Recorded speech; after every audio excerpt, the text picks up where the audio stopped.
Hi friends, సింపుల్గా టేస్టీగా కాకరకాయ ఫ్రై ఎలా తయారు చేయాలో తెలుసుకుందాం. ముందుగా స్టవ్ వెలిగించుకొని ప్యాన్ పెట్టుకొని 2 టేబుల్ స్పూన్ ఆయిల్ను వేసుకోవాలి.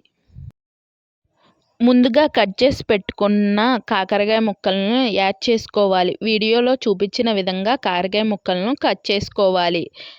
నేను 2 కేజీల కాకరకాయలను వేయించుతున్నాను.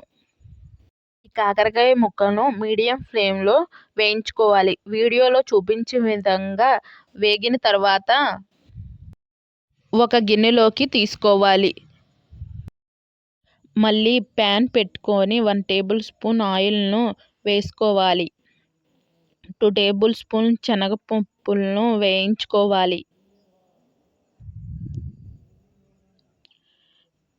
శనగపప్పులు వేగిన తర్వాత కరివేపాకును వేయించుకొని వీడియోలో చూపించిన విధంగా కరివేపాకును వేయించుకోవాలి. ఒక మిక్సీ గిన్నె తీసుకొని జీలకర్ర, ఎండు కొబ్బరిని సన్న ముక్కలుగా కట్ చేసి యాడ్ చేసుకోవాలి. వెల్లుల్లిపాయలు, ముందుగా వేయించి పెట్టుకున్న శనగగుళ్ళు, కరివేపాకు, 2 టేబుల్ స్పూన్ కారం, 2 టేబుల్ స్పూన్ సాల్టు, అర స్పూన్ పసుపు,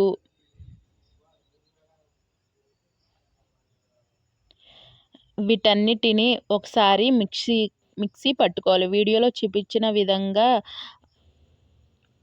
మెత్తగా పట్టుకోవాలి. వీటన్నిటి ముందుగా గిన్నెలోకి తీసుకున్న కాకరకాయ ముక్కల్లో యాడ్ చేసుకొని ఒకసారి మిక్స్ చేసి ధనియాల పొడిని కూడా మిక్స్ చేసుకోవాలి. సింపుల్గా టేస్టీగా కాకరకాయ ఫ్రై తయారయ్యింది. దీన్ని నెల రోజులు నిల్వ ఉంచుకోవచ్చు. ఈ వీడియో కనుక నచ్చినట్లయితే లైక్ చేయండి.